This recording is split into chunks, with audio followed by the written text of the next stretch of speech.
everyone, and welcome back to Daily English with Lily and Leo. I'm Lily. And I'm Leo, and we are very happy you're here today. Today, we're talking about something close to our hearts, learning English.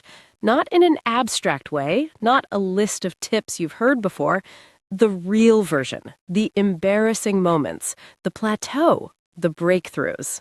The moment when you understand a joke in English and you laugh before you've even translated it. That moment is something else. If you're learning English right now, this episode is for you. And if you've been learning for a while but feel stuck, this one is especially for you. Before we dive in, if you haven't subscribed to this podcast yet, please do. It's free, it takes a few seconds, and it means you won't miss a single episode. Okay, let's go. So, how did you actually learn English? Not the polished version, the honest one. The polished version is school, dedication, and hard work. The real version is video games.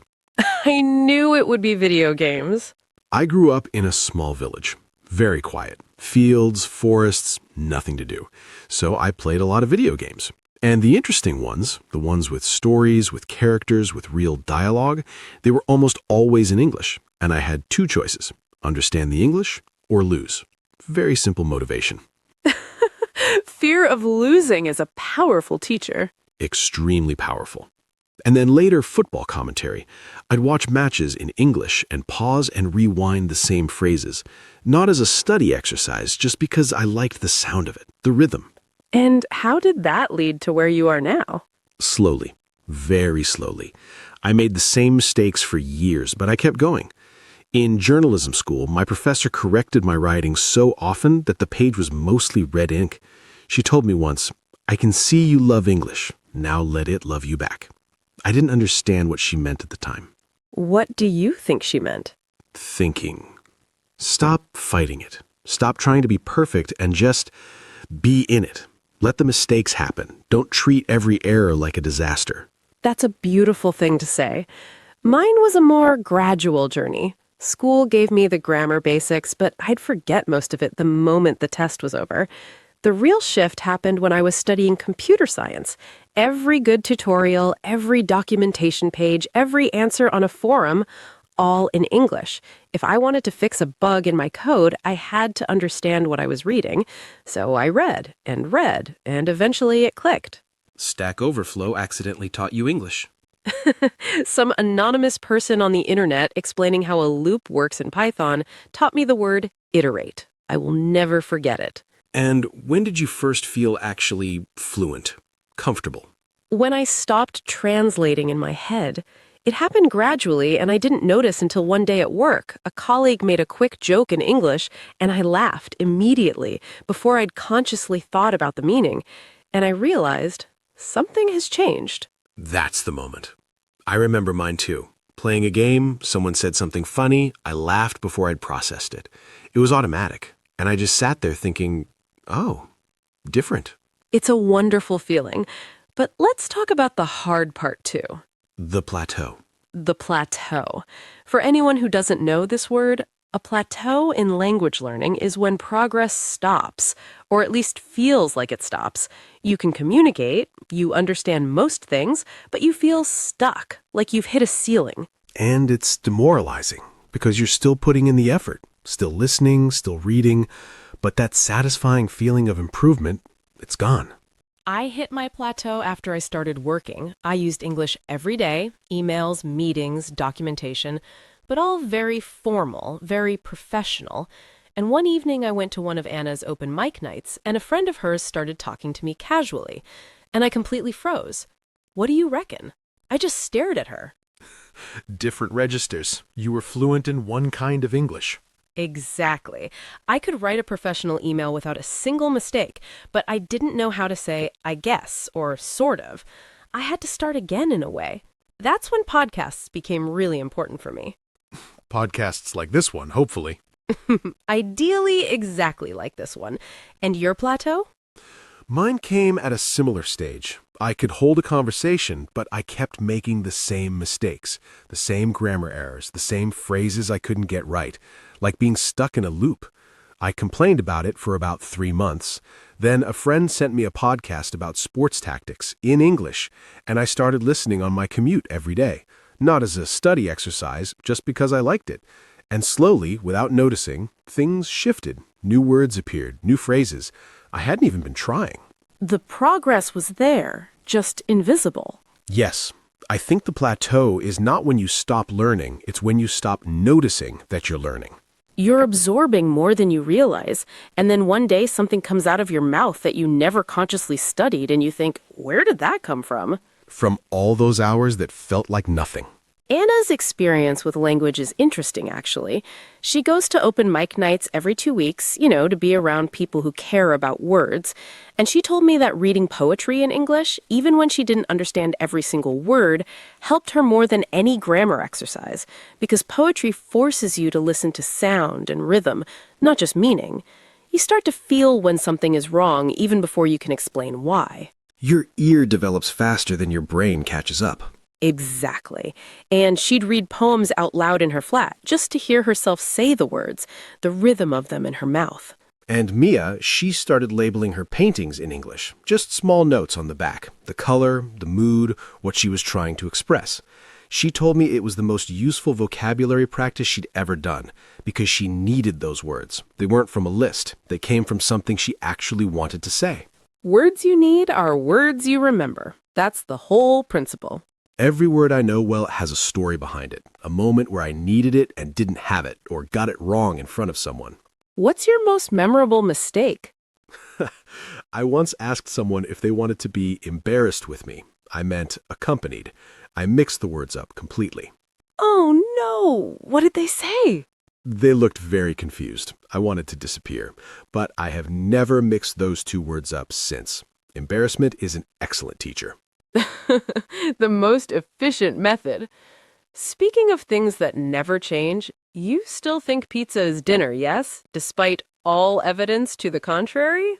Pizza is dinner. This is not a debate. This is a fact. Breakfast! It's breakfast! I will die on this hill. You've been dying on that hill for years. You're still wrong.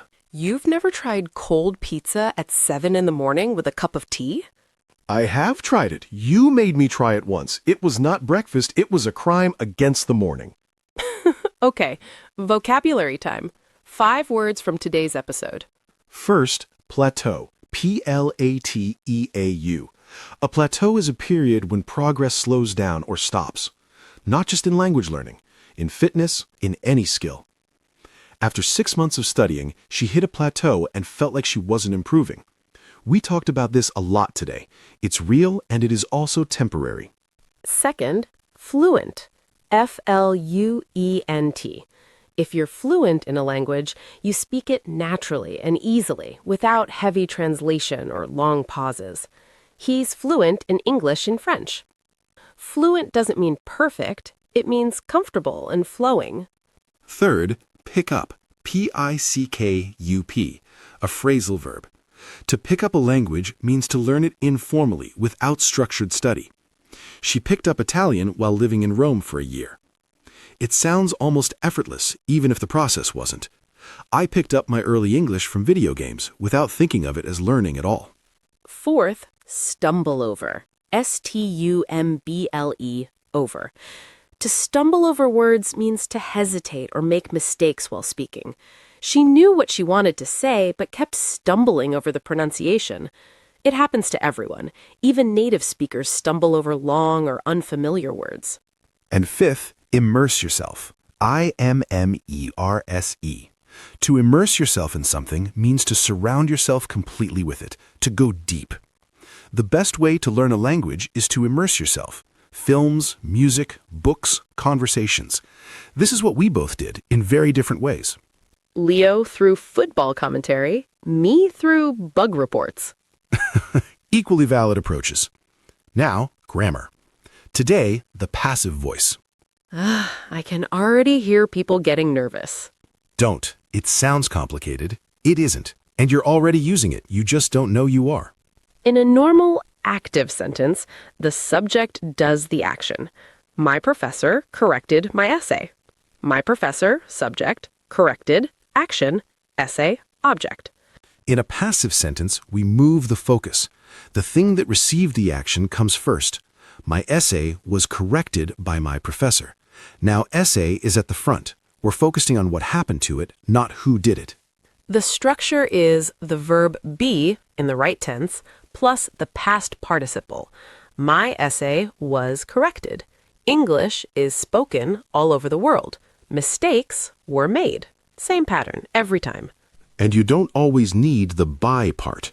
My bike was stolen. We don't need by someone. We don't know who, or it simply isn't the point. 3 main reasons to use the passive.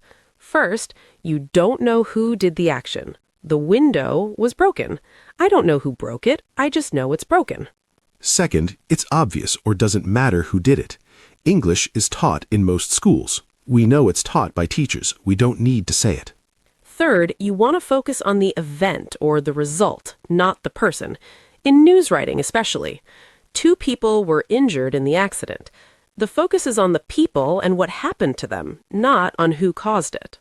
Earlier in our conversation, you used the passive naturally. You said, I was corrected in front of the whole class. The active version would be, my teacher corrected me in front of the class. Both correct, but the passive puts the weight on your experience, what happened to you. Exactly. The feeling of that experience was the whole point of the sentence. Let's practice. I give an active sentence. You make it passive. Ready. Someone invented the telephone in the 19th century. The telephone was invented in the 19th century. We drop by someone, too vague to add anything useful. People speak English on every continent. English is spoken on every continent. Perfect. Last one. A small orange cat has completely taken over his heart. His heart has been completely taken over by a small orange cat. And I'm not saying who his refers to. But I did ask the landlord about Biscuit, and he said he'd think about it. I am choosing to hear that as a yes. That is pure optimism. How is the someday jar while we're giving updates?